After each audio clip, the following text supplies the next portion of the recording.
లూకా శుభవార్త 9వ అధ్యాయము 23 నుండి 25వ వచనం వరకు మనం చదువుకుందాం. మరియు ఆయన అందరితో ఇట్లనెను, ఎవడైనను నన్ను వెంబడింపగోరిన ఎడల తన్ను తాను ఉపేక్షించుకొనుచు ప్రతిదినము తన సిలువనెత్తుకొని నన్ను వెంబడింపవలెను. తన ప్రాణము రక్షించుగోరువాడు దాన్ని పోగొట్టుకొనును. నా నిమిత్తమై తన ప్రాణము పోగొట్టుకున్నవాడు దాన్ని రక్షించుకొనెను. ఒకడు లోకమంతా సంపాదించి తన్ను తాను పోగొట్టుకొనిడలా లేక నష్టపరుచుకునేలా వానికేమి ప్రయోజనము? మనం చదువుకున్న భాగము ఇక్కడ దేవుణ్ణి మనము వెంబడించాలి అంటే ఆయన మాట చెబుతున్నాడు. యేసు ప్రభువారు ప్రతి ఒక్కరూ ఇష్టపడుతుంటారు. అనేకమైన మేము ప్రభువుని నమ్ముకున్నాము, మా కష్టంలో, మా వ్యాధిలో, మా బాధలో మేము ఆయన నమ్ముకోగానే చక్కటి కార్యాలు చేస్తున్నామని ప్రతి ఒక్కరూ సాక్ష్యం పలుకుతుంటారు. మంచిదేనండి. ప్రభు మనందరి కొరకు, సర్వమానవాళి కొరకు ప్రాణం పెట్టాడు సిలువ పైన. ఎంతగా మనల్ని ప్రేమించాడంటే వివరించలేని ప్రేమతో మనల్ని ప్రేమించాడు. ఎడబాయిని కృపతో మనల్ని కాస్తున్నాడు. ఆకాశము కంటే ఎత్తైనది ఆయన ప్రేమ, పాతాళము కంటే లోతైనది ఆయన ప్రేమ. ఆయన కరుణా కటాక్షము చేత మనల్ని ఉద్ధరించి చేస్తున్నాడు. కరుణా సంపన్నుడుగా మనల్ని విమోచించి ఉన్నాడు. ఆయన పలుకుతున్న ఆ పలుకులో చాలా విలువైనదిగా మనం ఇక్కడ చూస్తున్నాము. యేసు ప్రభువారు చూపిన ప్రేమ మరి ఎవ్వరూ చూపలేనిది. ఆయన ప్రేమ శాశ్వత కాలముండును.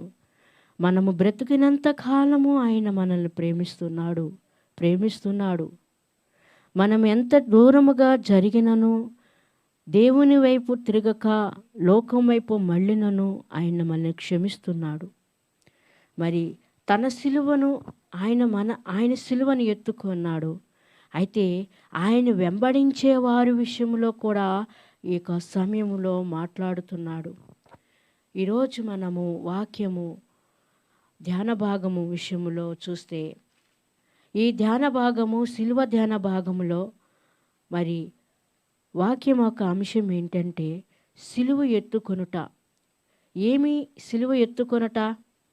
ఇక్కడ మనం చదువుకున్నాం కదా లూకా శుభవార్తలో, మరియు ఆయన అందరితో ఇట్లనెను, ఎవడైనను నన్ను వెంబడింపగోరిన ఎడల తన్ను తాను ఉపేక్షించుకొని ప్రతిదినము తన సిలువను ఎత్తుకొని నన్ను వెంబడింపవలెను. ప్రతిదినము అనేది చాలా ప్రాముఖ్యమైనది. ప్రతిరోజు అనే మాట, ప్రతివాడు సిలువను ఎత్తుకోవాలి. ఎవరి సిలువ వాళ్ళదే. యేసు ప్రభువారి సిలువ గురించి ఆయన మోస్తున్నాడు. అయితే ఈ రాత్రికాల సమయంలో నీ సిలువ నీ దగ్గరే ఉన్నది, నా సిలువ నా దగ్గరే ఉన్నది. నేను నడుస్తున్న బాట యేసు ప్రభువారిని నేను అనుసరిస్తున్నాను. యేసు ప్రభువారిలాగా నేను బ్రతుకుతున్నాను. అన్నీ కూడా విడిచిపెట్టేశాను. ఈ లోకాన్ని విడిచిపెట్టాను. లోకాస్తులు అవన్నీ విడిచిపెట్టాను. నేను పవిత్రమైన జీవితాన్ని జీవిస్తున్నాను అని మాట మాత్రమే కాదు, కానీ ప్రభు చెప్తున్నాడు, ప్రతి దినము కూడా సిలువనెత్తుకొనుట. ప్రతి దినము కూడా ఒకరోజు ఎత్తుకొని మరొక రోజు, ఈరోజు కాదులేండి మరొక రోజు అని అనటం కాదు. ప్రతిరోజు క్రీస్తును గుర్తు చేసుకొనుటూ ప్రతిరోజు నిన్ను నీవు గుర్తు చేసుకోవాలి. దాని అర్థం అది. ప్రతి దినము గుర్తుంచుకోవలసిన విషయము, క్రీస్తు నా కొరకు సిలువ మోసి ఉన్నాడు. నా సిలువ నేనెత్తుకొని ఆ సిలువ బాటలో నేను నడుస్తాను అని తీర్మానము చేసుకోవాలి. జాగ్రత్తగా నడవాలి.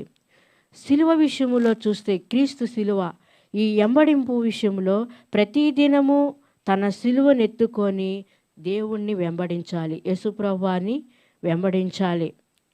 సిలువ ఎత్తుకోవటం అంటే ఇష్టపూర్వకంగా సిలువనెత్తుకొని కొనసాగటం, సిలువలో కొనసాగటం.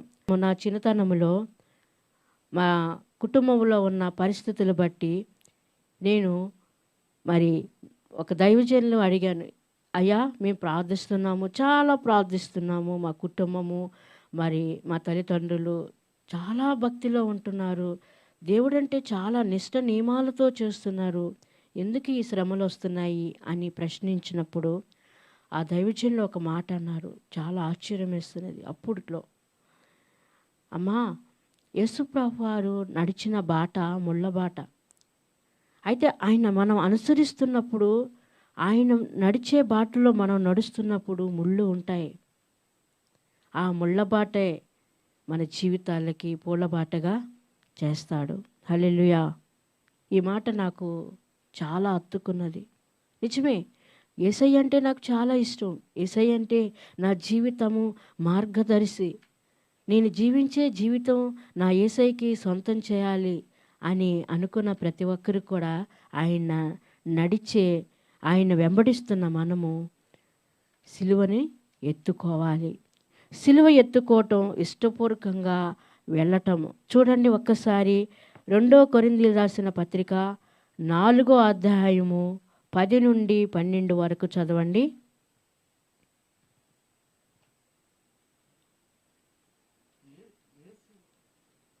2 కొరింథీ 4వ అధ్యాయము 10 నుండి 12 వరకు. యేసు యొక్క జీవము మా శరీరమందు ప్రత్యక్షపరచబడుటకై యేసు యొక్క మరణానుభవమును మా శరీరమందు ఎల్లప్పుడూ సహించుకొని పోవుచున్నాము. ఏలయనగా యేసు యొక్క జీవము కూడా మా మర్త్య శరీరమునందు ప్రత్యక్షపరచబడినట్లు సజీవులమైన మేము ఎల్లప్పుడూ యేసు నిమిత్తం మరణమునకు అప్పగించబడుచున్నాము. కావున మాలో మరణమును మీలో జీవమును కార్యసాధకమగుచున్నవి. చాలండి. మనము సిలువని ఎత్తుకోవటం, ఆయన వెంబడిస్తామంటే యేసు వలె మన జీవితాలు ఆయనకి సమర్పించుకోవాలి. ఆయన అనుభవించిన శ్రమలు మనం కూడా అనుభవించాలనేదే దీని యొక్క అర్థము. అనగా మనము సిలువ విషయంలో మాట్లాడుకున్నట్లయితే మార్కు శుభవార్త 8వ అధ్యాయము 34వ వచనము. మార్కు శుభవార్త 8వ అధ్యాయము 34వ వచనము.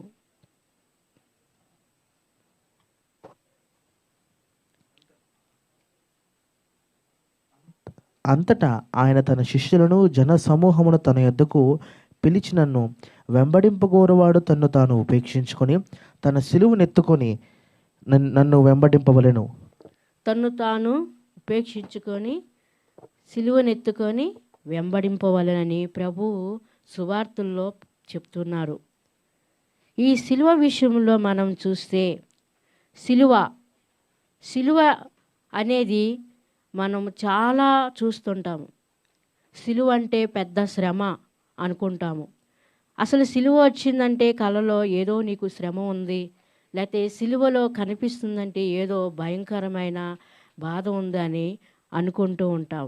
కానీ సిలువ విలువకు అందనిది. అంటే అది ఎంతో నీ జీవితానికి నా జీవితానికి విలువను తెచ్చినది సిలువ. సిలువలో విజయం ఉన్నది, సిలువలో పాపక్షమాపణ ఉన్నది. ఆ సిలువ పైన మరణించిన వాడు సామాన్యుడు కాదు. ఆ సిలువలో వేలాడినది మరి పవిత్రమైన వాడు, నిజమైన మరి ప్రభు అయిన యేసుక్రీస్తు మన కొరకు ఇష్టపూర్వకంగా తను తాను అప్పగించుకున్నాడు. ఈ సిలువ ఎత్తుకోవటం అంటే మరి సిలువను మరి శరీరము నలగగొట్టుకోబడటం. సిలువ యేసు ప్రభు వారు ఏ రీతిగా మరి ఈ ప్రపంచంలో ఒక అద్భుత ఆశ్చర్య కార్యమును మరి చూపి ఉన్నాడో, తన వెంబడించేవారు కూడా అన్నీ కూడా విడిచిపెట్టి ప్రభువు సిలువనెత్తుకొని ముందుకు కొనసాగటం అనేదే దీని అర్థము.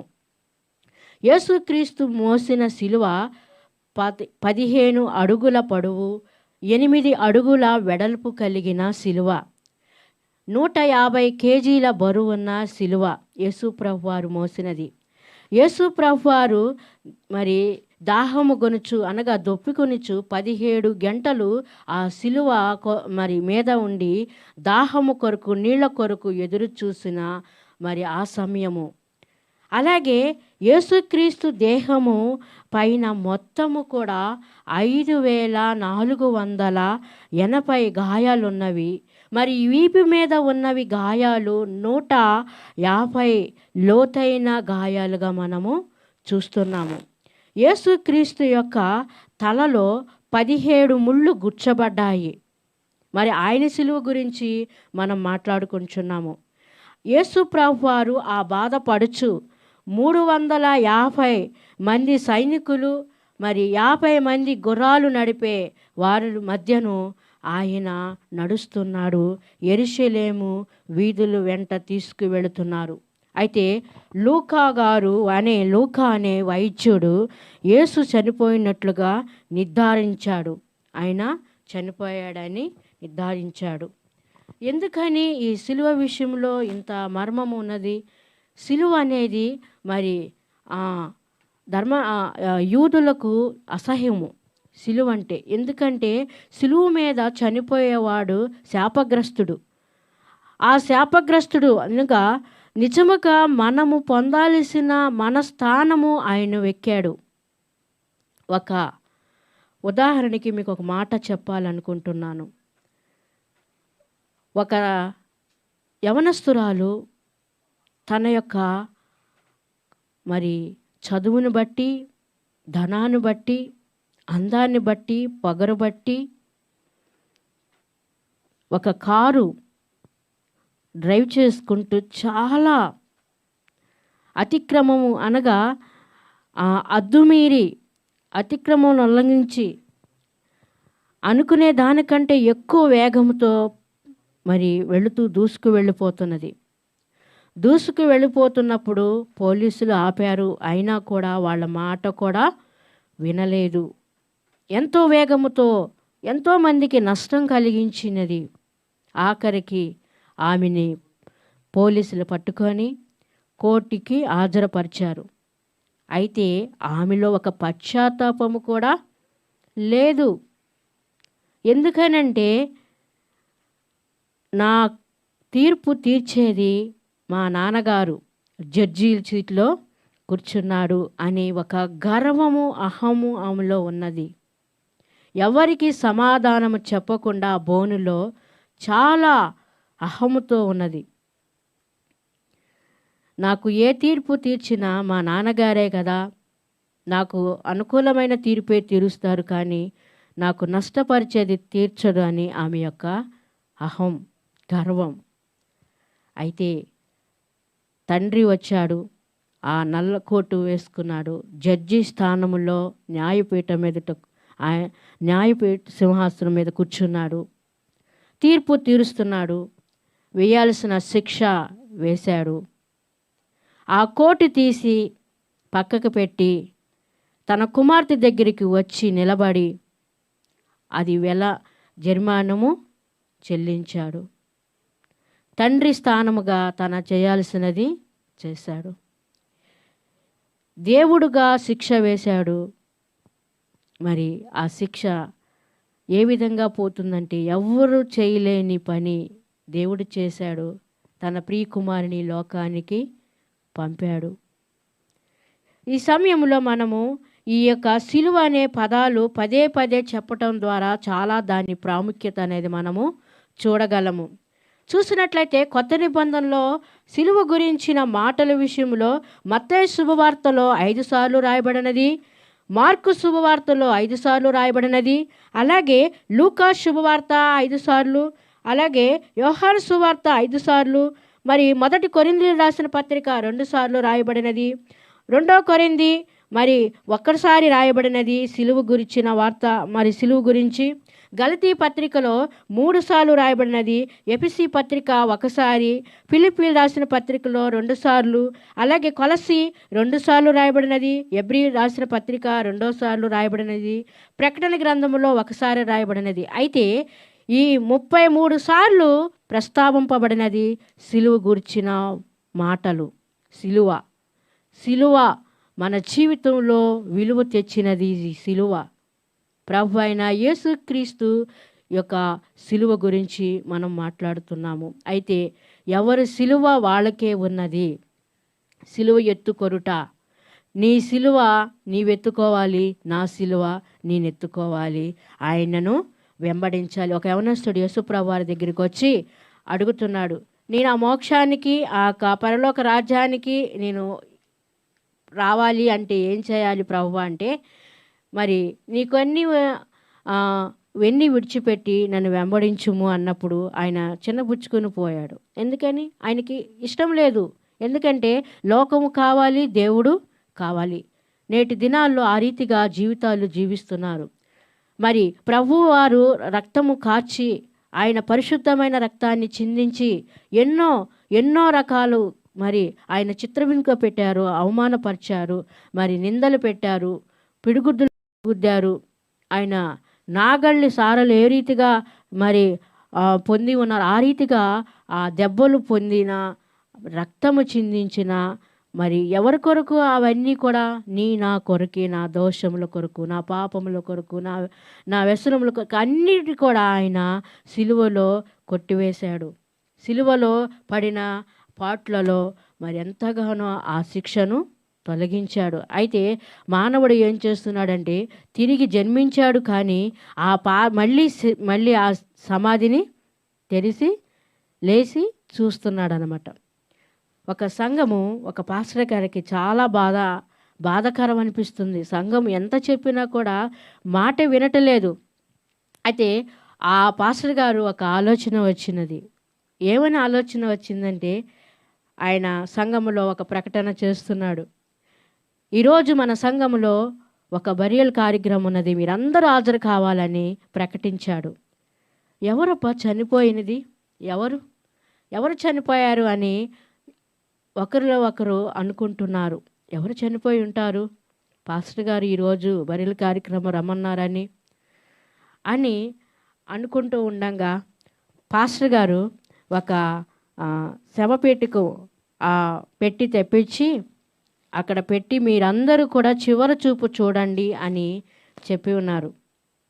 ఒక్కొక్కరు వెళుతున్నారు, వచ్చి ఏడుస్తూ వచ్చి కూర్చుంటున్నారు. ఒక్కొక్కరు వెళుతున్నారు, చూస్తున్నారు, ఏడుస్తూ తిరిగి వచ్చి కూర్చుంటున్నారు. అక్కడ ఉన్న అర్థం ఏంటంటే, అక్కడ ఆ శవపేటికలో ఒక అర్థం పెట్టి ఉన్నది. అర్థం ఎవరైతే చూస్తున్నారో వాళ్ళ ముఖము. ఎందుకంటే లోకం ఇష్టానుసారంగా జీవించే ప్రజలు చాలామంది ఉన్నారు. వీళ్ళ బట్టే కదా నా నామం అన్యజనుల ఎదుట దూషణ పాలవుతున్నది, ఎక్కిరింప పాలవుతున్నదని ప్రభువారు అంటున్నారు. మరి సిలువలని నిలువ కొయ్య భూమి మీద ఉన్న ప్రజలను పైనున్న దేవునిని సంధింపచేయునకు అడ్డకొయ్యగా మారినది. పాపి సర్వమానవాళిని రక్షించుట కొరకు మరి క్రీస్తుతో ఐక్యపరచుటకు మరి సూచిస్తున్నది సిలువ. ఏది ఏమైనా దైవ మానవ సంబంధమైన సాధనమైనది సిలువ. ఈ సిలువ అనేది చాలా ప్రాముఖ్యమైనది. చూడండి, ఎపిసిల్ రాసిన పత్రిక 2వ అధ్యాయము 16వ వచనము. తన సిలువ వలన ఆ ద్వేషమును సంహరించి దాని ద్వారా వీరిద్దరిని ఏక శరీరముగా చేసి దేవునితో సమాధానపరచవలనని ఇలాగు చేసిన గనుక ఆయననే మనకు సమాధాన కారకుడై ఉన్నాడు. చాలండి, ఇక్కడ సిలువే మనకి శరణము. సిలువే మనకి శరణము. ఆయన దేవునికి మనకి వైరం వచ్చినప్పుడు, దేవునికి మనకి ఒక అడ్డగోడ వచ్చినప్పుడు దాన్ని పగలగొట్టింది, దాన్ని నడిమికి చీల్చింది సిలువ కార్యము. అద్భుత కార్యము. వివరింపలేనిది ఆయన ప్రేమ, వర్ణింపలేనిది ఆయన కనికరము. అందుకే సంధింపచేసినది, దేవునితో సమాధానపరిచినది, దేవునితో ఐక్యపరిచినది ప్రభువారు యేసుక్రీస్తు వారి యొక్క సిలువ. అయితే ఆయన సిలువలో చేసిన కార్యాన్ని మనం చూస్తున్నాము. మనల్ని కూడా సిలువను ఎత్తుకోమని నడవమని, ఆయన వెంబడించమని చెప్తున్నారు. అనే మాట విషయంలో చూస్తే ధ్యానించే సత్యమే కదా. సిలువ అనేది మన దేవునితో ఉన్న ఆ ద్వేషాన్ని మరి కొంతమంది చూస్తారు, సమాధానం లేకుండా చేస్తారండి. నేను దేవుణ్ణి బిడ్డని అని సిలువకి అప్పగిస్తున్నాము, సిలువ మోస్తున్నాము. ఆ సిలువ మోస్తున్నప్పుడు ఆ సిలువను పక్కకు పెట్టి ఆ కుటుంబాల్లో ఎలా లేపుతున్నారంటే కలహాలు లేపేవాళ్ళుగా ఉన్నారు. అనగా పోట్లాట్లు పెట్టేవారుగా, గిల్లి గజ్జాలు రేపేవారుగా. ఎవరైనా పోట్లాడుకున్నప్పుడు వాళ్ళని సద్దమడిగే ఇది ఉండాలి, కానీ మరి ఒకరిని హెచ్చించి ఒకరిని తగ్గించి కించపరిచేటట్టుగా ఉండకూడదు. అది క్రైస్తవుని లక్షణము కాదు. మరి ప్రేమ చూపించేటట్టుగా నీ ప్రేమలో స్వార్థపూర్వకంగా ఉండకూడదు. అనగా క్రీస్తు ప్రేమను ధరించుకున్న మనము, క్రీస్తుని మరి ఆయుధముగా ధరించుకున్న మనము, క్రీస్తుని వెంబడిస్తున్న మనము, మన సిలువను మనం ఎత్తుకున్నప్పుడు మరి ఆ క్రీస్తు సిలువలో ప్రేమను చూపించాడు. ఆ క్రీస్తు సిలువలో క్షమ అనేది ఇచ్చి ఉన్నాడు. మన సిలువలో మనం సిలువ వేసేటప్పుడు మనం సిలువను మోసుకుని వెళ్తున్నాము. ఆ సిలువలో మనల్ని ఇతరులు క్షమించే గుణం మనలో ఉన్నదా లేదా? మనకి నష్టం కలిగించవచ్చు, మనకు అవమానమే కలిగించవచ్చు. అయినప్పటికీ క్షమించే గుణము లేనప్పుడు నీవు ఆ సిలువను ఎత్తుకోవటం కూడా దండగే. ఎందుకనంటే మరి ఆయన అన్ని బాధలు పడుతూ మరి వీరు ఏమి చేస్తున్నారో వీరు ఎరుగురు గనక వీరిని క్షమించమని క్షమాభిక్షం పెట్టిన ఆ పుణ్యాత్ముడి విషయంలో వివరించుతున్నాము. నా తరమా కష్టతరమైనది, దుఃఖకరమైనది మరి ఆ విషయమైన పరీక్ష విషయంలో మరి దాన్ని ఎత్తుకొనిచు ఆయన ఎదుట ఆయన వెంబడించటం అనేది ఆనందము, మరి ఆశను కూడా లోకాన్ని త్యాగము చేసినట్లే. కష్టతరమైనది, దుఃఖకరమైనది విష పరీక్షల గుండా ఆ సిలువ ఎత్తుకొనటము ద్వారా ఆయన వెంబడించటం అనేది ఆనందాన్ని మరి అలాగే ఆశను ఈ లోకము అంతా కూడా త్యాగము చేయాలి. ఏం త్యాగం చేయాలండి? ఏం త్యాగం చేయాలి? ఏం త్యాగం చేయాలి? క్రీస్తుని కలిగి ఉన్న మనము ఇటు లోకానుసరమైన జీవితం జీవిస్తూ దేవునికి ఇష్టడా ఉంటే చల్లగన్నా ఉండు, లేకపోతే ఎచ్చగన్నా ఉండు. నిలువెచ్చని స్థితి ఉంటే దేవుడే నిన్ను ఉమ్ముగా తీసి పక్కకు ఊస్తాడు. ఇంకొక మాట అంటాడు, నేను దేవుని ప్రేమ తెలుసు, దేవుని యొక్క క్షమ తెలుసు, అన్నీ తెలుసు, కానీ తెలిసి నువ్వు చెడిపోతున్నావు. అది భయంకరమైన తప్పు. ముందు దేవుడు నిన్ను బయటికి లాగాడు, పాప ఊబిలో నుండి, శాప ఊబిలో నుండి, నరకము నుండి తప్పించాడు, దుష్టత్వం నుంచి విడిపించాడు, ఒక పవిత్రమైన ముత్యముగా కడిగి నిన్ను నిలబెట్టుకున్నాడు. కానీ మళ్ళీ ఆ రుచిలోనే జురుకుంటూ ఇష్టం వచ్చినట్లుగా కంటికి నచ్చినది నీ యొక్క కష్టాన్ని వృధా చేస్తున్నావు. సంపాదన అంతా కూడా చాలా భయంకరంగా మరి జీవిస్తున్న ప్రజలు చాలామంది ఉన్నారు. దేవుని పెట్టి ఆ నామము పెట్టుకొని లోకానికి వెరితనంగా జీవించేవారు ఉన్నారు. కానీ ఆయన రక్తము వృధా చేయకూడదు. సిలువ ఎత్తుకోవటము, సిలువ మోసేవారు మనసు ఎలాగుండాలి అనేది మనం చూస్తున్నాము. ఆయన వెంబడించాలి అంటే, ఆ సిలువను ఎత్తుకొని ముందుకు కొనసాగాలి అంటే అసలు ఆ సిలువ మోసుకునేవారు ఎలా ఉండాలి చూసినట్లయితే చూద్దామా? కొలసీ రాసిన పత్రిక 1వ అధ్యాయము 24వ వచనము. పౌలు గారు రచించిన ఈ కొలసీ సంఘమునకు రాస్తున్న ఈ పత్రిక రాస్తున్నారు. మరి ఆయన ఎంతగానో ప్రయాసపడ్డాడు, దేవునికి స్థిరముగా నిలబడినాడు. చదవండి ఒకసారి.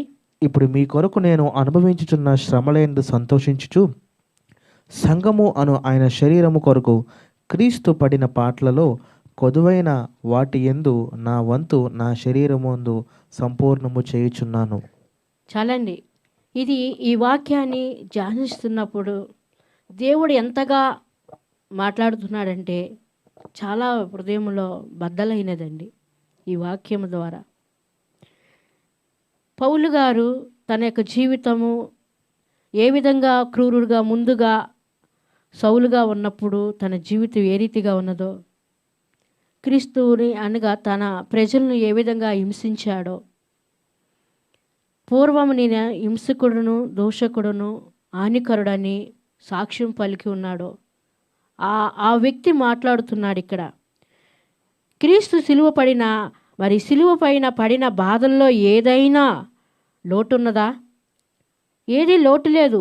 ఎందుకనంటే లోక పాపము మోసుకెళ్ళే దేవుని గొర్రెపిల్ల లోక కళ్యాణము కొరకు, లోకము అనేకమైన మానవాళ్ళ కొరకు, అందరి కొరకు ఆయన శ్రమ పడ్డాడు యేసు ప్రభువారు. క్రీస్తు అనుభవించిన బాధలు పరిపూర్ణమైనవి. ఒక్కసారి ఎన్నడూ చేయకుండా ఆయన తిరిగి అనుభవించేవారు ఎవ్వరూ లేకుండా ఆయన పాపముగా చేయబడును. కానీ పాపం చేయలేదండి, శాపముగా చేయబడును. మన శాపము మన పాపము ఆయనపై వేసుకున్నాడు. నేరము మోపబడిన మనము అయితే యాక్చువల్గా మనము ఆ సిలువలో, ఆ ఘోరమైన సిలువలో మరణం పొందాలి. కానీ క్రీస్తు మరణము అనగా ఒక్కసారే ఆయన పూర్తి చేశాడు. ఇప్పుడు ఈ పడుతున్న కష్టాలు ఏంటి? మొట్టమొదటిగా చూసినట్లయితే సిలువనెత్తుకొని ఆయన వెంబడించేవాడు మనసు ఎలా ఉండాలి? వెంబడించేవాడు ఎలా ఉండాలంటే శ్రమపడే మనసుగా పడి ఉండాలి. అనగా శ్రమపడే మనసు. ఈ శ్రమపడే మనసు ఎట్లా ఉండాలంటే, ఇప్పుడు క్రీస్తు సంఘాన్ని నిర్మిస్తున్నాడు, తన సేవకుల్ని కలిసి పని చేయాలని అవకాశాన్ని ఇస్తున్నాడు. నిజమే, దేవుని యొక్క సువార్త ప్రకటించే విషయంలో దేవుణ్ణి వెంబడిస్తున్నా నీవు అనుసరిస్తున్నావు, సత్యాన్ని తెలుసుకుంటున్నావు, ఆ సత్యాన్ని ఇతరులకి ప్రకటిస్తున్నావు. ఈ ప్రకటించే వేళలో నీకు అనేకమైన శ్రమలు వస్తాయి, అలాగే బాధ వస్తుంది, కష్టాలు వస్తాయి, కడగండ్ల పాలు వస్తాయి, హింస వస్తుంది. ఎదుర్కో ఈ పని, ఈ బాధని నువ్వు భరిస్తూనే ఉండాలి అని పౌలు భక్తుడు చెప్తున్నాడు. ఈ బాధలు ఇవన్నీ కూడా ఏం చేయాలి? మనము పూర్తి చేయాలి. మన సిలువను మనం ఎత్తుకోవాలంటే మనకి శ్రమలు వస్తాయండి. మన కొరకు అవి క్రీస్తు మనందరి కొరకు చేశాడు. మన కొరకు నా సిలువను నేను ఎత్తుకోవాలి, మీ సిలువ మీరు ఎత్తుకోవాలి. క్రీస్తు ఆ నిర్మాణం విషయంలో, సంఘం అనే నిర్మాణం విషయంలో ప్రభువారు మధ్యాకాశంలో రాబోతున్నాడు. సంఘముగా ఎత్తబడాలంటే, సంఘములో నీవు కట్టబడాలంటే నీకు శ్రమలు వస్తాయి. ఆ శ్రమలు నువ్వు ఎదుర్కొనే శక్తి నీకు ఉండాలి, శ్రమపడే మనసు నీకు ఉండాలి. కొంచెం శ్రమ వస్తే దేవుడు నాకేం చేశాడు, అసలు దేవుడు అనేవాడు ఉంటే నాకెందుకు ఇలా జరుగుతుంది, అందరిలాగా నేను కాదు అని తీర్పులు తీరుస్తుంటాము. కానీ పౌలు భక్తుడు అంటున్నాడు, పౌలు గారు క్రీస్తు కొరకు అతడు పడిన అధిక ప్రయాస. పౌలు గారు క్రీస్తు కొరకు అధిక ప్రయాస పడ్డాడు. అలాగే పౌలు గారు క్రీస్తు కొరకు అనుభవించిన అధిక కష్టాలు, అధిక ప్రయాస, క్రీస్తు కొరకు అధికమైన కష్టాలు అనుభవిస్తున్నాడు, బాధలు అనుభవిస్తున్నాడు. క్రీస్తు కొరకు, క్రీస్తు ప్రజల కొరకు అతని అధిక శ్రద్ధ కలిగి ఉన్నాడండి. నిజంగా ఎంతమంది అనేకమైన ఆత్మలను ఆయన యొద్దకు నడిపించిన వ్యక్తిగా మనము చూస్తున్నాము. ధర్మశాస్త్రము అనుమతించింది 40 దెబ్బలు, కొరడా దెబ్బలు. ఈ 40 దెబ్బలు మాత్రమే. సాధారణంగా యూదులు 40 దెబ్బలు కొట్టేవారు. ఎందుకంటే 40 వరకు కొడితే లెక్కలో ఒక్కటైనా తప్పుతుందేమోనని 39 వరకే కొట్టేవారు. ఒకటి ఎగస్ట్రా కొడితే ఆ ధర్మశాస్త్రాన్ని ఉల్లంఘించినట్టు అని వాళ్ళు 39 దెబ్బలు కొట్టేవారు. ఈ ధర్మశాస్త్రం మీరితే భయంకరమైన కొరడా దెబ్బలు, ఘోరమైనవి. ఈ దెబ్బలు వారు క్రీస్తుపై ఉన్న ప్రేమ పౌలు గారు ఇక్కడ చాటి చెప్పినారు. ఆయన పడిన ప్రయాస ఎలాంటిదంటే క్రీస్తు కొరకు కొరడా దెబ్బలు కూడా అనుమతించాడు. పడ్డాడు. అలాగే అతనికి మరి ఆహారం లేదు, ఓడ బద్దలైపోయినది, చలి కప్పుకోటానికి బట్టలు లేవు. నిద్ర విషయంలో చూస్తే సరైన ప్లేస్ ఉండేది కాదు. కొంతమంది ఆకలికి ఆగలేరు, నిద్రకి ఆగలేరు, అనేకమైన సాకులు చెప్తుంటాము. పౌలు భక్తుడు క్రీస్తు కొరకు ఏదన్నా చేయాలని ఒక ఆసక్తి, చాలా తీవ్రత కలిగిన మనం భక్తుడుగా చూస్తున్నాము. అనేకమైన జాగారాలు చేశాడు, నిద్ర లేకుండా ప్రయాసపడ్డాడు. అలాంటి ప్రయాస మనం కలిగి ఉండాలి. పౌలు భక్తుడులాగా శ్రమపడే మనసు, సిలువ ఎత్తుకునేవాడు శ్రమపడే మనసుగా ఉండాలి. పౌలు గారు 7 సార్లు ఖైదీ అయి మరి జైల్లో ఉంచబడినట్టుగా మనము చూడగలం. అతనికి అందుకే అంటున్నాడు, మరి ఏమని అంటున్నాడంటే సంతృప్తి నేర్చుకుంటుని. దేని విషయంలో? కడుపు నింపుటి విషయంలో, ఆకలి కొని విషయంలో, తిని విషయంలో, దేనికైనా ఆయన నేను నేర్చుకుంటున్నాను సంతృప్తి. చూద్దాం మళ్ళీ ఎఫెసీయులకు రాసిన పత్రిక 6వ అధ్యాయము 15వ వచనము.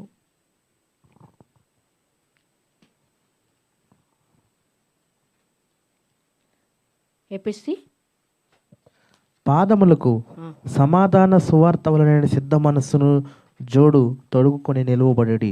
చాలండి. తన సిలువను తన ఎత్తుకుని ప్రయాణం చేసే వ్యక్తి గురించి నేను మాట్లాడుతున్నాను. మొదటిగా శ్రమపడే మనసు ఉండాలి, రెండోదిగా సిద్ధపడే మనసు ఉండాలి. పౌలు భక్తుడు ఎఫెసీ సంఘానికి రాస్తున్నాడు, నువ్వు పోరాడేది మనుషులతో కాదు, కానీ అంధకార శక్తులతో పోరాడాలి. క్రైస్తవుడు మరి సమాధానం లేకుండా లోకానుసారంగా జీవిస్తున్నారు. ఎందుకనంటే నేను సచ్చేదాకా మాట్లాడనని పంతం పట్టుతున్నారు. కుటుంబాలు నాశనం అవుతున్నాయి. పగ, సమాధానం లేకుండా ఎన్ని కుటుంబాలు మరి చిన్న భిన్నం అయిపోతున్నాయి. భర్తకి భార్య సమాధానం లేక, బిడ్డలకి తల్లిదండ్రులకి సమాధానం లేక, అత్తా కోడలకి సరైన సమాధానము లేక, అలాగే తండ్రి కొడుకులకి సమాధానం లేక, సమాధానం లేకుండా, ఇంట్లో సమాధానం లేకుండా బయట ఏమి చెప్పినా అది వృధానే. ఇంట్లో సఖ్యత, ఇంట్లో ఐక్యత, భద్రత ఇవన్నీ ఉంటేనే సరైన జీవితం. నీవు సిలువనెత్తుకెళ్తున్నప్పుడు నీవు బయట జోడులు అనేది ఎలా ఉండాలి? మనం చెప్పులు లేకుండా ఎక్కడికి వెళ్ళము. సమాధానం అనే సిద్ధ మనసు, సువార్త అనే జోడులు తొడుక్కొనుడి. నీవు నీ ఇంట్లో సమాధానంగా ఉండి బయట చెప్పాలి.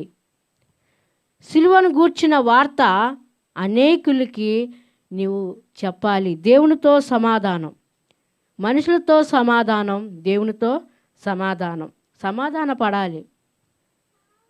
ప్రతిదానికి, చిన్నదానికి పెద్దదానికి అలిగి ఏం చేస్తున్నారు? సమాధానాన్ని కోల్పోతున్నారు. అందుకే దేవుని యొక్క పరలోక రాజ్యం విషయంలో క్రీస్తు గురించి ఈ విధంగా ప్రకటించాలనేది చూడాలి. పౌలు గారు రాస్తున్నారు చూడండి, ఎఫెసీయులకు రాసిన పత్రిక 3వ అధ్యాయం 8వ వచనము.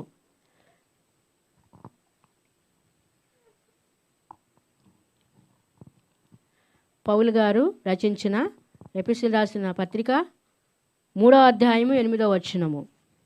దేవుడు మన ప్రభువు అయిన క్రీస్తు యేసునందు చేసిన నిత్య సంకల్పము చొప్పున పరలోకములో ప్రధానులకును అధికారులకును సంఘము ద్వారా తన యొక్క నానా విధమైన జ్ఞానము ఇప్పుడు తెలియబడవాలని ఉద్దేశించి శోధింప శక్యము కాని క్రీస్తు ఐశ్వర్యము అన్యజనులలో ప్రకటించుటకును సమస్తమును సృష్టించిన దేవుని యందు పూర్వకాలము నుండి మరుగునైన ఆ మర్మమును గూర్చి ఏర్పాటు ఎట్టిదో అందరికీ తేటపరచుటకును పరిశుద్ధులందరిలో అత్యల్పుడైన నాకు ఈ కృప అనుగ్రహించెను. చాలండి.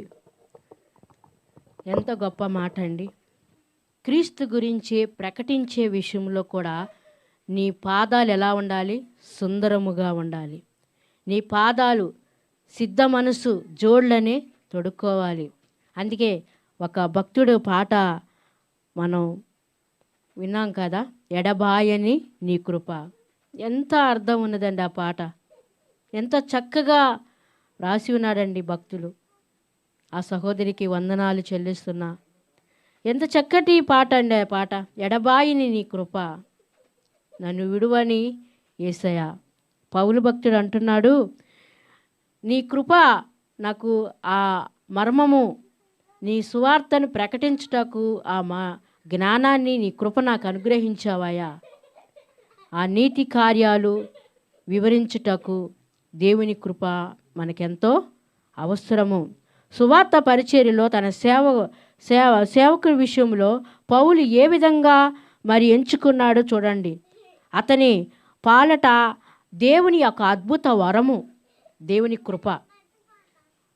పౌలు గారి పాలిట దేవుని అద్భుత వరం ఏంటంటే దేవుని కృప అధిగమించినది. దేవుని కొరకు ఎంతగా అతని పాటుపడుతున్నాడో.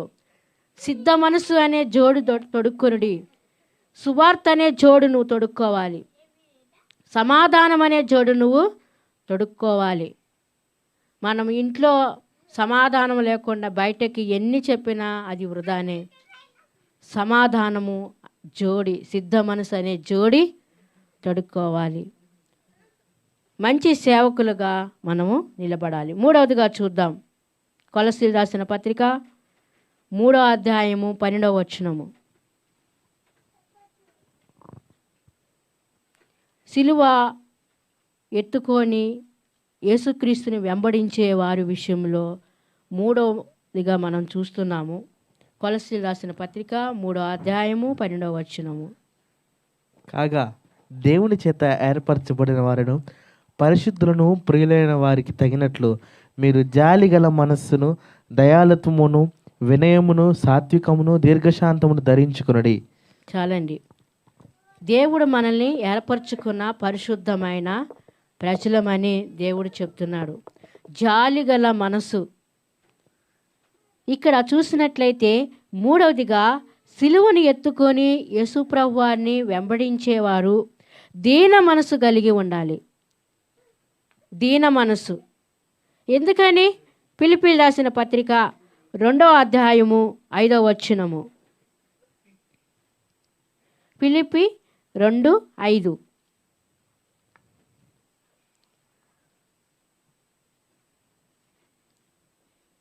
ఫిలిప్పీయులకు రాసిన పత్రిక 2వ అధ్యాయము 5వ వచనము. క్రీస్తు యేసునకు కలిగిన ఈ మనస్సు మీరును కలిగి ఉండుడి. చాలండి. క్రీస్తు యేసు కలిగిన మనస్సు మీరు కలిగి ఉండుడి. ఇతరుల పట్ల ప్రేమభావం, వినయము, తగ్గింపు స్వభావము, వాత్సల్యత, కనికరము జీవించేవారు. ఇతరుల క్షేమ విషయంలో క్షమించేవారి విషయంలో, మరి ఇతరుల పట్ల దయ చూపేవారి విషయంలో. ఎందుకంటే యేసు ప్రభు వారు ఆ రీతిగా చేసి ఉన్నారు. ఆయన వెంబడించే వారి విషయంలో కూడా ఆ రీతిగా ఉండాలనేదే ప్రభు వారు కోరుతున్నారు. పౌలు హెచ్చరిస్తున్నాడు. మూడవదిగా దీన మనసు కలిగి ఉండాలి. సిలువనెత్తుకునేవారు దీనిలా కటాక్షం చూపాలి. ఈ దీన మనసు అంటే తగ్గింపు జీవితం, తగ్గింపు స్వభావం, వినయము, విధేయత, ఇవన్నీ ఉంటేనే మన సిలువ మనం ఎత్తుకొని ముందుకి కొనసాగుతాము. జాలిగల మనసు, లేత మనసు, సున్నితమైన మనసు, గర్వపు మనసుతో కాదు పనిచేసేది అండి. దేవుని పని అనేది మరి గర్వం అనేది బయటికి పనికి రాదు. చాలామంది గర్విస్తున్నారు. పడిపోటాకు ముందు అహంకారమైన మనసు నడుచును, నాశనానికి ముందు గర్వము నడుచును. పడిపోటాకి అహంకారమైన మనసు నడుచును అని దేవుని వాక్యము సెలవిస్తున్నది.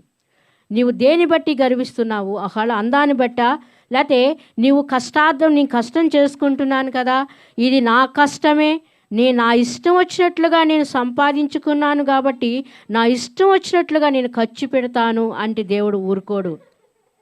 వ్యర్థమైగా నువ్వు పోతున్నావు, ఇష్టం వచ్చినట్లుగా నీ జీవితాన్ని నీ మార్గాన్ని చెరుపుకుంటున్నావు.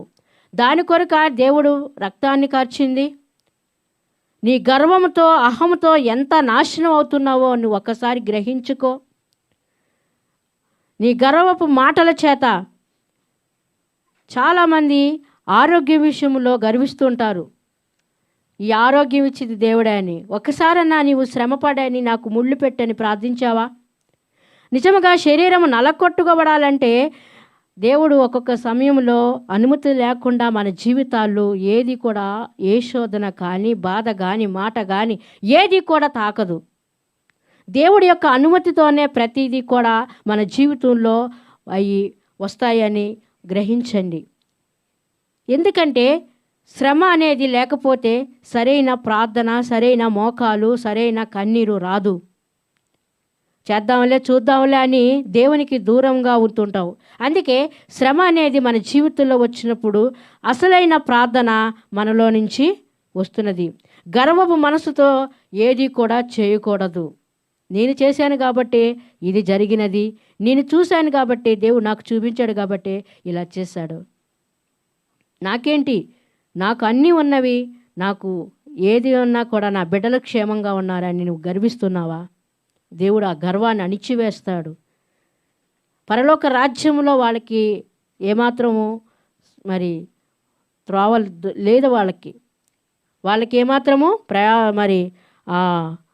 ప్రవేశం లేదు. గర్విష్ఠులు దేవుడు అణిచివేస్తాడు, సిగ్గుపరుస్తాడు. లూసిఫరు గర్వించింది, త్రోయబడ్డాడు, కిందకి పడవే పడ్డాడు, కూల్చబడ్డాడు, పతనము చేయబడ్డాడు. గర్వం మనసు కాదు, దీన మనసు, జాలిగల మనసు, క్షమించే మనసు. నీవు సిలువనెత్తుకొని నడుస్తున్నప్పుడు, వెంబడిస్తున్నప్పుడు నీ మనసు ఎలా ఉండాలంటే ఇతర పట్ల జాలి కలిగి ఉండాలి, దయ కలిగి ఉండాలి, క్షమించే ఆ మనసు కలిగి ఉండాలి. 4వదిగా చూద్దాము. పేతురు రాసిన మొదటి పత్రిక 5వ అధ్యాయము 8వ వచనము.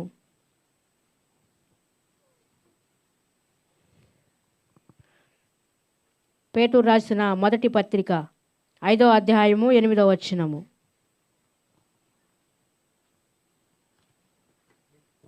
నిబ్బరమైన బుద్ధి గలవారై మెలకువగా ఉండుడి. మీ విరోధి అయిన అపవాది గర్జించు సింహము వలె ఎవరిని మింగుదునా అని వెతుకుచూ తిరుగుచున్నాడు. చాలండి, నిబ్బరమైన మనస్సు కలిగి ఉండాలి.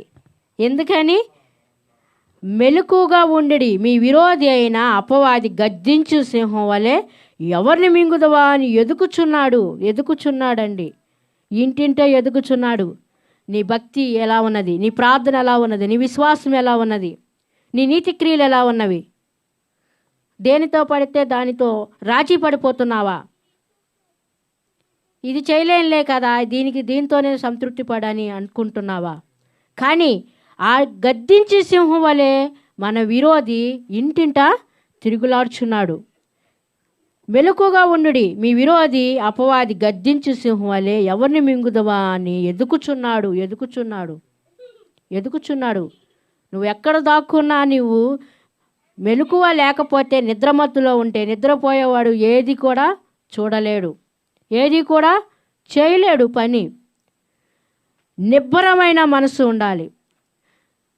సిలువ యేసు ప్రభు వారు వెనకాల వెళుతున్నప్పుడు, ఆ ప్రయాణం చేస్తున్నప్పుడు సాతానుడు చెట్టు పక్కన నిలబడి, నువ్వంత మొయ్యలేవు, నీ వల్ల కాదు, దాన్ని నేను తగ్గిస్తాను. దేవుడు ఒక కొలత చెప్పినప్పుడు ఆ కొలత ప్రకారమే ఆ సిలువని ఎంత భారమైనా మోసుకుంటూ క్రీస్తుని వెంబడించాలి. అయితే సాతానుడు వెతుకుతున్నాడు, గద్దించు సింహం వల్ల ఎవరిని మింగుదవా అని వెతుకుతున్నాడు, తిరుగుతున్నాడు, చూస్తున్నాడు. దాన్ని గ్రహించాలి మనం. సాతానుడు వచ్చి, నువ్వు ఇంత మొయ్యలేవు, నీ సిలువ చాలా తేలిగ్గా సునాయాసంగా మోసుకెళ్ళే మార్గం నేను చూపిస్తానని ఒక రంపం తీసుకొని ఆ రంపాన్ని కోసి ఆ సిలువని సైజు తగ్గిస్తానంతే, నీ సిలువ నీకే ఉంటుంది, కొంచెం తగ్గుతుంది, కొంచెం తగ్గుద్దని, నువ్వు ఎంత భారంతో నడుస్తున్నావు చూసావా అని సాతానుడు మభ్య పెడుతూ ఉంటాడు.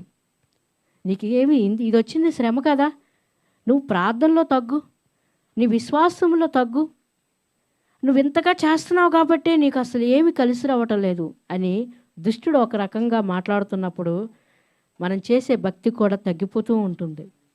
విశ్వాసములో బలహీనమైపోతుంటాము, ప్రార్థనలో వెనకబడతాము, మరి దేవుని ప్రేమలో దూరమైపోతాము. సాతానుడు గద్దించు సింహం వల్లే వాడు ఎవరిని మింగుదామా అని ఎదుగుతున్నాడు. అయితే సాతానుడు ఆ సిలువ మోసుకున్న వ్యక్తి దగ్గరికి వెళ్ళి దాన్ని సైజు తగ్గిస్తానని తగ్గించినప్పుడు క్రీస్తు సిలువ వేశాడు. ఆ వేసుకొని ఆ అగాధములో నుండి ఆ క్రీస్తు సిలువ సరిపోయినది. అందరూ కూడా ఆ సిలువని ఎవరి సిలువ ఆ అగాధం మీద వేసుకొని అవతలకి వెళుతున్నారు. ఎంతో ప్రయాసతో స్టార్టింగ్ మొదలుకొని మరి ఎండింగ్ వరకు ఆ సిలువ అగాధ స్థలము, ఇటుకొండ అటుకొండ మధ్యలో అగాధము, ఆ కొండల మధ్య ఆ సిలువ వేసుకొని వాళ్ళ అద్దరికి వెళ్ళాలి. ఎవరైతే సాతానికి లోబడి సాతాను మాట విని సాతాను వైపు తిరిగి తన యొక్క భారాన్ని తగ్గించుకుంటాకి చూస్తుంటారో, ఒకానొక సమయమున ఆ సిలువ దగ్గరికి వెళ్ళి టైమున ఆ అగాధ స్థలం దగ్గరికి వెళ్ళి ఆ యొక్క సిలువ వేసుకునేసరికి అది అగాధంలో పడిపోయినది. ప్రయాసతో నిబ్బరము కలిగి ఉండు. నీకు ఎన్ని శ్రమలు వచ్చినప్పటికీ, ఎన్ని ఇరుకు ఇబ్బందులు వచ్చినప్పటికీ నీ సిలువ నీవు తగ్గించుకోవద్దు.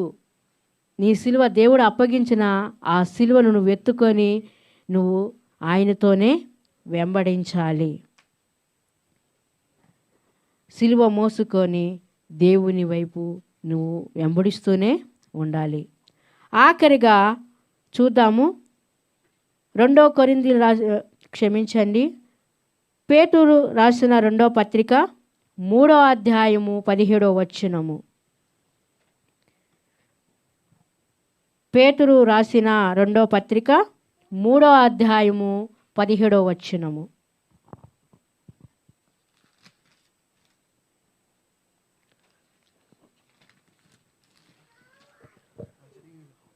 ప్రియులారా, మీరు ఈ సంగతులు ముందుగా తెలుసుకొని ఉన్నారు కనుక మీరు నీతి విరోధుల తప్పు బోధ వలన తొలగింపబడి మీకు కలిగిన స్థిర మనస్సును విడిచి పడిపోకుండా కాచుకొని ఉండుడి. చాలండి, స్థిరమైన మనసు మీరు విడిచిపోకుండా, దేవుడు ఒక స్థిరతత్వం ఇచ్చినప్పుడు దాని ప్రకారం మనము నిలిచి ఉండాలి. అందుకే అటు ఇటు కలవరపడకుండా, కదిలిపోకుండా. ఎందుకంటే యేసుప్రభువారు చెప్పారు, మీ హృదయాలు కలవరపడకొద్దు. ఎందుకని? ఆయన వచ్చాడు, ఆయన పనిని ముగించుకున్నాడు, ఆయన తిరిగి వెళుతున్నాడు. చూడండి, యోహాను సువార్త 14వ అధ్యాయము అక్కడ మొదటిలోనే చెప్పి ఉన్నాడు. ఏమని చెప్పినారంటే, ఒకసారి చదువుదాము అది కూడా. యోహాను సువార్త 14వ అధ్యాయము మొదటి నుండి మనం చూస్తే, మీ హృదయాలు కలవరపడుకుడి, దేవుని యందు విశ్వాసం ఉంచువారు నా యందు విశ్వాసం ఉంచుడి. నా తండ్రి ఇంట అనేక నివాసములు కలవు, లేనేడలా మీతో చెప్పుదును. మీకు స్థలము సిద్ధపరచ వెళ్ళుచున్నాను. స్థలము సిద్ధపరచుటకు వెళుతున్నాను. అయితే నేనుండే స్థలములో మీరు కూడా ఉండాలనేదే కోరిక. స్థిరముగా ఉండాలి. దేని కొరకు మీరు అటు ఇటు కదిలిపోతున్నారు? కొన్నాళ్ళు దేవుడని, కొన్నాళ్ళు లోకమని, కొన్నాళ్ళు అసలు ఏది వద్దని జీవిస్తున్నారు. ఇక్కడ వరకే ఈ శ్రమలు, ఇక్కడ వరకే ఈ కష్టాలు, ఇక్కడ వరకే ఈ కన్నీరు. కానీ దేవుడు ఉండే స్థలము చాలా ఆనందకరమైనది. ఎందుకంటే ప్రతినిత్యము కూడా ఆయన మనము చూస్తూనే ఉంటాము. అందుకే అంటున్నాడు, ఆయన ఏమంటున్నాడు, నేను వెళ్ళి మీకు స్థలమును సిద్ధపరిచిన, నేనుండే స్థలములో మీరు ఉండునని మరలా వచ్చి నా యొద్దకు నుండుటకు మిమ్మల్ని తీసుకొని పోవదును అని మాట ఇస్తున్నాడు, వాగ్దానాన్ని ఇస్తున్నాడు. మీ హృదయాలు కలవరపడద్దు, స్థిరముగా ఉండండి. ఎందుకంటే నేను జయించి ఉన్నాను లోకాన్ని, మీరు జయించి ఉండండి. ఎందుకని? ఆయన లోకాన్ని జయించి ఉన్నాడు. ఆయన వెంబడిస్తున్నాం మనము. అందుకే పౌలు గారు అంటున్నారు, సిలువు తప్ప నాకు ఏది అతిశయించును, దేని విషయంలో నేను అతిశయించను. ఎందుకంటే ఆయన నా కొరకు ప్రాణం పెట్టాడు, దాన్ని బట్టి నేను అతిశయిస్తున్నాను. నా కొరకు బాధపడ్డాడు, నా కొరకు కన్నీరు కార్చాడు, నా కొరకు రక్తాన్ని చిందించాడు, వేదన పడ్డాడు, శోధింపబడ్డాడు, నిందింపబడ్డాడు, అవమానపరచబడ్డాడు. దేనికని? ఆయనలో ప్రేమ ఉన్నది. ఆయన మనల్ని ప్రేమిస్తున్నాడు. కలవరపడద్దు, చింతించవద్దు. ఎందుకంటే ఎందుకు ఏం తిందాము, ఏం తాగుదాము, ఏమి ధరించుకుందామని మనుషులు ఆలోచిస్తుంటారు. కానీ వాటికంటే మరి పిచ్చుకల కంటే శ్రేష్ఠులు కాదని దేవుని వాక్యము సెలవిస్తున్నది.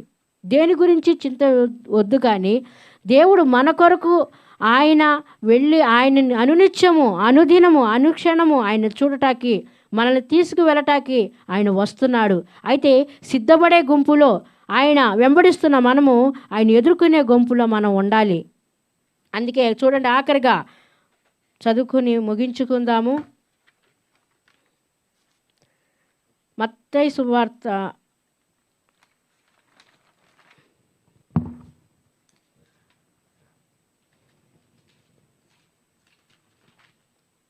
మత్తయి సువార్త 1వ అధ్యాయము 38వ వచనము.